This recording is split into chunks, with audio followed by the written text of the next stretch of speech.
ಶ್ರಮ ಇರುತ್ತೆ ನಿಮ್ಮ ಆಶೀರ್ವಾದದಿಂದ. ಆಶೀರ್ವಾದ ಇರೋ ತನಕ ಯಾವ ಮೋದಿ ಸರ್ಕಾರ ಕೂಡ ಒಂದು ಏನು ನನಗೆ ಮಾಡ್ಲಿಕ್ಕೆ ಆಗೋದಿಲ್ಲ. ಒಂದು ಪಾಠ ಕಲಿಸ್ಬೇಕಂದ್ರೆ ನಾನು ಜೈಲಿಗೂ ಕೂಡ ಹೋಗಕ್ಕೆ ಹೊಡಿದ್ದೀನಿ.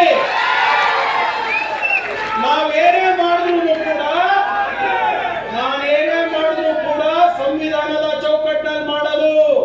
ನೀವು ಫೋನ್ ನಲ್ಲಿ ನಾನು ಬೆದರಿಕೆ ಹಾಕಿ ಏನಾದ್ರೂ ಬೆದರಿಕೆ ಹಾಕಿ ನಾನು ಜಗ್ಗವನಲ್ಲ, ನಾನು ಬಗ್ಗವನಲ್ಲ. ನನ್ನ ಬಳಿ ಡಾಕ್ಟರ್ ಬಾಬಾ ಸಾಹೇಬ್ ಅಂಬೇಡ್ಕರ್ ಅವರ ಸಂವಿಧಾನ ಇದೆ, ಬಸವಣ್ಣನ ತತ್ವ ಇದೆ, ನಮ್ಮ ಕಮಕ್ನೂರವರು ಹೇಳದಂಗೆ ಅಂಬಿಗರ ಚೌಡಯ್ಯರ ಆಶೀರ್ವಾದ, ಕನಕನ ಆಶೀರ್ವಾದ ಇವೆಲ್ಲ ನಮ್ಮಲ್ಲೇ ಇದೆ. ಇವರೆಲ್ಲರೂ ಕೂಡ ಯಾರು ಏನ್ ಮಾಡೋಕ್ಕಾಗಲ್ಲ. ಇವ್ರ ಬಾಯಿನಲ್ಲಿ ಬಸವಣ್ಣನವರ ಹೆಸರು ಬರೋ ತನಕ ಇವ್ರಿಗೆ ಕಾಡ್ತೀನಿ ನಾನು. ಎಲ್ಲಿ ತನಕ ಇವ್ರ ಬಾಯಿನಲ್ಲಿ ಬಸವಣ್ಣ ಬರೋದಿಲ್ಲ, ಬುದ್ಧ ಬರೋದಿಲ್ಲ, ಬಾಬಾ ಸಾಹೇಬ್ ಅಂಬೇಡ್ಕರ್ ಅವರು ಬರೋದಿಲ್ಲ, ಎಲ್ಲಿ ತನಕ ಇವರು ಕಾನೂನಿನ ಚೌಕಟ್ಟಿನಲ್ಲಿ ಕೆಲಸ ಮಾಡಲ್ಲ, ಅಲ್ಲಿ ತನಕ ನನ್ನ ಶ್ರಮ ಇರುತ್ತೆ ನಿಮ್ಮ ಆಶೀರ್ವಾದದಿಂದ. ಆದ್ರಿಂದ ನಾನು ಹೆಚ್ಚೇನು ಮಾತಾಡಲಿಕ್ಕೆ ಹೋಗೋದಿಲ್ಲ. ದಯವಿಟ್ಟು ಈಗ ಹೇಳಕ್ಕೆ ಅದು ಗೊತ್ತದಪ್ಪ, ರಾಮ ಜನ್ಮಭೂಮಿನೂ ರಿಜಿಸ್ಟರ್ಡ್ ಅದ ಅಂತ ಈಗ ಹೇಳಕ್ಕ. ಅದಕ್ಕೆ ಅವರ trust and RSS cannot be trusted. That is the difference. ಆದ್ರಿಂದ ನಾನು ಹೆಚ್ಚೇನು ಮಾತಾಡ್ಲಿಕ್ಕೆ ಹೋಗೋದಿಲ್ಲ. ಇವತ್ತಿನ ದಿನ ನೀವೇನು ನನಗೆ ಬಹಳ ಒಂದು ದೊಡ್ಡ ಜವಾಬ್ದಾರಿಯನ್ನು ಕೊಟ್ಟಿದ್ದೀರಾ, ಅದು ಬಹಳ ಪ್ರಾಮಾಣಿಕವಾಗಿ ಮಾಡ್ತೀನಿ ಅಂತ ನಿಮ್ಮ ಹತ್ರ ಹೇಳಲಿಕ್ಕೆ ನಾನು ಬಯಸ್ತಾ ಇದ್ದೀನಿ.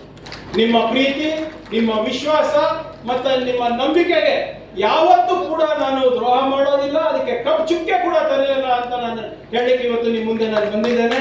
ನಿಮ್ಮ ನಿರಂತರವಾದಂತ ಸಹಕಾರ, ಸಹನೆ ಮತ್ತು ಆಶೀರ್ವಾದ ಯಾವ ರೀತಿ ಖರ್ಗೆ ಸಾಹೇಬ್ರ ಮೇಲಿತ್ತು, ಧರ್ಮಸಿಂಗ್ ಸಾಹೇಬ್ರ ಮೇಲಿದೆ, ಮತ್ತೆಲ್ಲ ನಮ್ಮ ಹಿರಿಯರ ಮೇಲಿದೆ, ಅದೇ ನಿಟ್ಟಿನಲ್ಲಿ ನನಗೂ ಕೂಡ ಸದಾ ನಿಮ್ಮ ಆಶೀರ್ವಾದದ ಅವಶ್ಯಕತೆ ಇರುತ್ತೆ, ಬೇಕಾಗುತ್ತೆ ಅಂತ ನಾನು ನಿಮ್ಮ ಹತ್ರ ಕೇಳ್ಕೊತಾ ಇದ್ದೀನಿ. ಯಾಕಂದ್ರೆ ನಾನು ಸಣ್ಣ ಪುಟ್ಟ ಹೋರಾಟ ಮಾಡ್ತಾ ಇಲ್ಲ.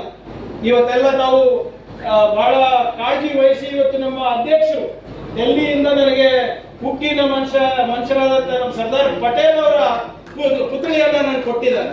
ಅವರು ಹೋಮ್ ಮಿನಿಸ್ಟರ್ ಇದ್ರು, RSS ಪ್ರಶ್ನೆ ಮಾಡಿದ್ರು, ನೀನು ಹೋಮ್ ಮಿನಿಸ್ಟರ್ ಇದೆಯಾ, ನೀನು ಕೂಡ ಸಂವಿಧಾನವನ್ನ ಕಾಪಾಡ್ತೀಯ ಅಂತ ನಿಟ್ಟಿನಲ್ಲಿ ಇವತ್ತು ನಮ್ಮ ವರಿಷ್ಠರು ನನಗೆ ಒಂದು ಆಶೀರ್ವಾದ ಮಾಡಿದರೆ.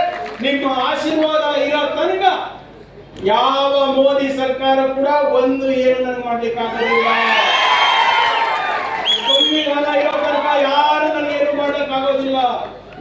ನನ್ನ ಪ್ರಾಮಾಣಿಕ ಪ್ರಯತ್ನ ನಮ್ಮ ರಾಜ್ಯಕ್ಕಿರುತ್ತೆ, ನಮ್ಮ ಪ್ರಾಮಾಣಿಕ ಪ್ರಯತ್ನ ನಮ್ಮ ಪಕ್ಷಕ್ಕಿರುತ್ತೆ.